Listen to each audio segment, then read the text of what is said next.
Hello ෆුඩීස් ආයිබෝවන් ඔයාලා ඔක්කොටම රස බර දවසක් ප්‍රාර්ථනා කරනවා හැමෝටම. ඔන්න මම පොරොන්දු වුණා ඔයාලට බොම්බිලි කරවල තෙල් දාන වීඩියෝ එකේ ෆුල් රෙසිපි එක අරගෙන එනවා කියලා. ඉතින් දැන් මේ ඒක තමයි අරගෙන ආවේ. ඔයාලට මතක ඇති මම දෙල් වෑංජනේ හදපු දවසේ ඒකත් එක්ක බත් කන්න තමයි මේ බොම්බිලි කරවල ටෙම්පරාදුව හදාගත්තේ. ඉතින් එදා මම ඔයාලට කිව්වා මම මේ වීඩියෝ එක අරගෙන එන්නම් කියලා. ඉතින් මේ ඔයාලට මතක ඇති මේ කොටස නම් මම මේ දෙල් වලටයි කරවල වලටයි ඔක්කොටම මගේ අමුද්‍රව්‍ය සූදානම් කරගන්න විදිය තමයි මේ පෙන්නන්නේ. ඉතින් මම කරවල වලටත් එක්ක නිසා ලුණු මෙන්න මේ විදියට කපා ගත්තේ.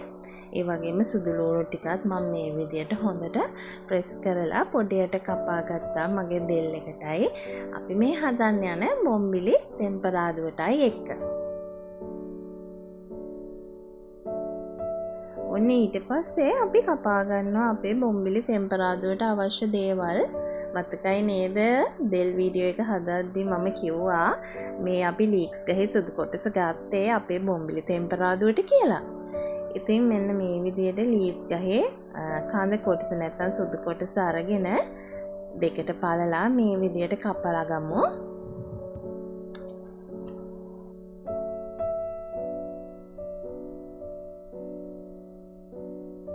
අන්න එච්චරයි අපිට සූදානම් කරගන්න තියෙන්නේ. අපි ඊට පස්සේ මේ ටික තෙල් දාගමු. ඉතින් අපේ ගෙදර කරවල තෙල් දාන තාච්චි තමයි මේක. හැම තාච්චියකම තෙල් බැදුම් හදන්නේ නැහැ.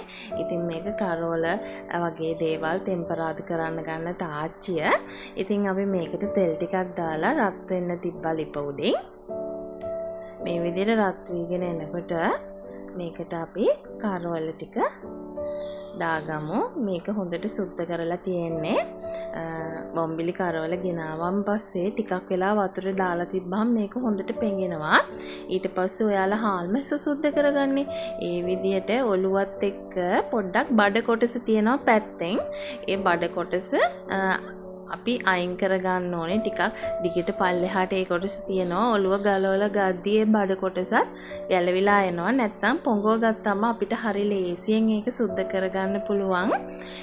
ඊට පස්සේ අපි දෙපැත්තේ වරල් තියනවානේ. ඒ ටිකත් කපලා අයින් කරගෙන මෙන්න මේ විදියට කරවල ටික කපා ගන්න ඕනේ තෙල් දාගන්න. ඉතින් මුලින්ම අපි මේක මේ විදියට තෙල් එකට දාලා හොඳට බැදෙන්න දෙනවා. ගොඩාක් කර වෙන්න දෙන්නේ නැහැ. මොකද අපි කරවල බදිනවා නෙමෙයි අද කරවල ටෙම්පරාදුවක් හදාගන්නේ. ඉතින් මේකේ මේ තෙත ගතිය හිඳලා ක්‍රිස්පි ගතියට රන්වන් පාට වෙන්න බැදුනම ඇති. ඊට පස්සේ අපි මේකට රම්පේ කොළ කෑලි දෙක තුනක් දාගන්නවා. ඔයාලා ළඟ කරපිංච තියෙනවා නම් කරපිංචත් දාගන්න. ඔයාලට මතකයිනේ මම එදා කිව්වා මගේ කරපිංච එදා ඉවර වෙලා තිබුණේ.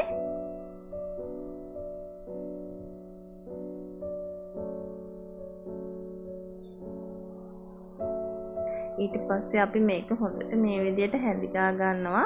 එක තැන කර වෙන්න දෙන්න එපා. ඔක්කොම කරවල එක විදියට ගෝල්ඩන් කලර් වෙන්න බැදෙන්න ඕනේ. අපි ඊට පස්සේ මේකට අපි එදා පෙන්නපු කොච්චි ටික මෙන්න මේ කොච්චි ටික අපි දා ගන්නවා. දාලා මේක අපි හොඳට කවලම් කර ගන්නවා. පොඩ්ඩක් පරිස්සමින් කොච්චි මිරිසෙම දැම්මම තෙල් වල බැදෙනකොට ටිකක් පුපුරන්න බලනවා. ඒක නිසා හරිම පරිස්සමින් මේ දේ ඔයාලා කරගන්න. ඊට පස්සේ අපි මේකට සුදු ලුණු එකතු කරගන්නවා. අපි කපාගත්ත සුදු ලුණු වලින් කොටසක් මේකට එකතු කරගන්නවා. ඊට පස්සේ අපි මේකට අපි කපාගත්ත ලුණු දාගන්නවා. මේ විදියට අතින් හොඳට ඒක වෙන වෙනම වෙන් වෙන විදියට පොඩි කරලා දාගන්න. එතකොට හොඳට ඉක්මනින් ටෙම්පරාදු වෙනවා. ලුණු ටිකක් දාගෙන අපි මේක හොඳට හැන්දෙන් කලවම් කරගමු. අර අපේ ඉතුරු වෙලා තියෙන තෙල් වලින් මේ ලුණු ටික සුදු ලුණු ටික හොඳට ටෙම්පරාදු වෙන්න ඕනේ.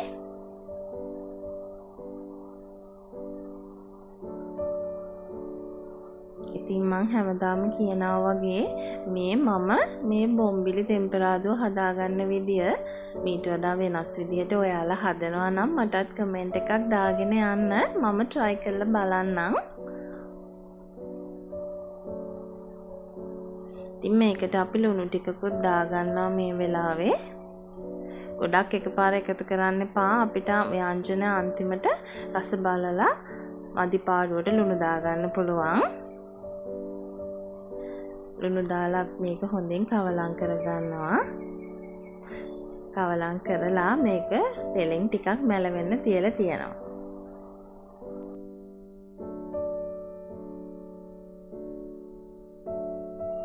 ඊට පස්සේ මම මේකට එකතු කරගන්නවා සෝයා සෝස් මේස හැන්දක් විතර එකතු කරගන්නවා. ඔයාලා කැමති නම් මේකට සෝයා සෝස් එකතු කරන්න එපා.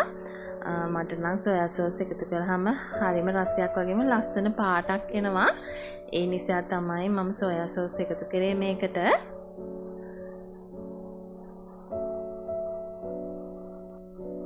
සෝයා සෝස් උත් එකතු කරලා මේ විදියට හොඳට හැමතැනම සෝයා සෝස් ටික කලවම් වෙන විදියට අපි හොඳට හැඳිගා ගන්නවා.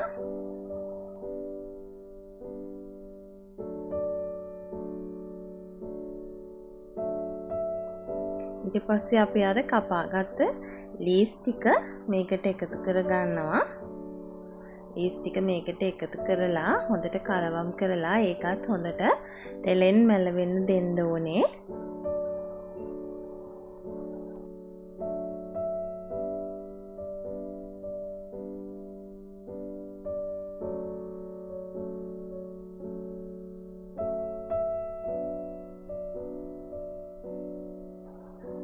මම මේ වෙලාවේ මේකට උෂ්ටසර් සෝස් මේස හැන්දක් විතර එකතු කරගන්නවා.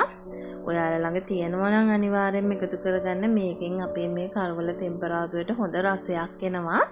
නැත්නම් ඒක ප්‍රශ්නයක් නැහැ. ඔයාලට පුළුවන් මේ වෙලාවේ තම්බපු ගොරක චුට්ටක් හරි සියඹල ඇටයක් හරි වතුර මේස හැන්දක දිය කරලා මේ කරවල එකට එකතු කරගන්න.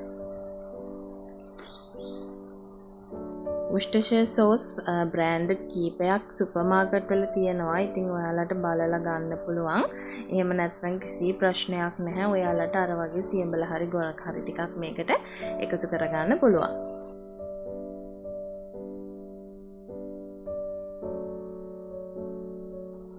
ඉතින් මේ ටික මෙහෙම හොඳින් තෙම්පරාදු වෙනකොට මේකට මම කෑලි මිරිස් ටිකක් එකතු කරගන්නවා. කෑලි මිරිස් ටිකක් එකතු කරලා මේක හොඳට කවලම් කරගන්නවා.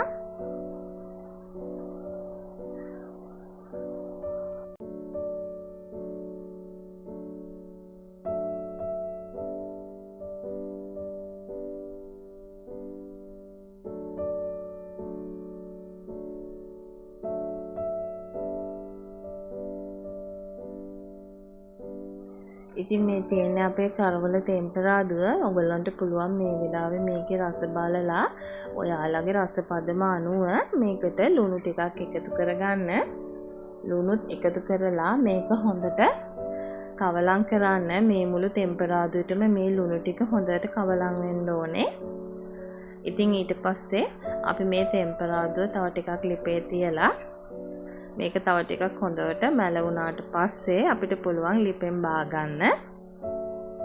ඉතින් මේ තියෙන්නේ අද අපි හදපු බොම්බිලි කරවල තෙම්පරාදුව. මේක හරිම රසයි. මේක හදනකොට පුදුම සුවඳක් එන්නේ. ඉතින් ඔයාලට පුළුවන් අපේ මේ බොම්බිලි තෙම්පරාදුව හදලා අපිට රස කියන්න කොහොමද කියලා මගේ Facebook page එක Kitchen Diary with Sanu ඒකට ඔයාලා හදපු කරවල තෙම්පරාදුවේ ෆොටෝ එකක් එකතු කරන්න. මං හරි ආසාවෙන් බලාගෙන ඉන්නවා ඔයාලගේ ෆීඩ්බැක් දකින්න. ඒ වගේම Kitchen Diary with Sanu මගේ YouTube channel එක subscribe කරලා like කරලා share කරන්න කියලා මං ආරාධනා කරනවා. ඉතින් තවත් රසවත් රෙසිපි එකක් අරගෙන එනකන් ඔයාලා හැමෝටම රස බර දවසක් ප්‍රාර්ථනා කරනවා.